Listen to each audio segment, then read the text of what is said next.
नमस्कार. आपणा सर्वांचे खूप खूप मनापासून स्वागत आहे. सर्व लाडक्या बहिणी, ज्या बहिणी रेशन दुकानावरून धान्य घेतात अशा बहिणींसाठी अत्यंत महत्त्वाचे अपडेट आहे. बघा, आता आज 29 तारीख आहे आणि उद्या 30 तारीख आहे. 2च दिवस राहिलेले आहे.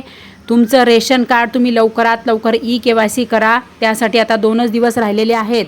तुम्ही जर ई-KYC तुमचं रेशन कार्ड केलं नाही तर तुम्हाला रेशन कार्डवर तुम्हाला धान्य दुकानावरून धान्य मिळणार नाही.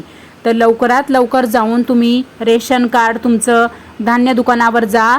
तुम्ही जिथून रेशन घेतात त्या दुकानावर जा आणि तुमचं रेशन कार्ड लवकरात लवकर ई-KYC करा. तुम्हाला फक्त सोबत तुमचं आधार कार्ड न्यायचं आहे आणि तुमचा मोबाईल नंबर एवढंच तुम्हाला लागणार आहे. आणि तुमचं जे रेशन कार्ड आहे ते तुम्हाला सोबत न्यायचं आहे. एवढ्या 3 वस्तू तुम्ही सोबत घेऊन जा आणि लवकरात लवकर त्या दुकानदाराकडून तुमचं ई-KYC करून घ्या, म्हणजे तर तुम्हाला धान्य मिळेल.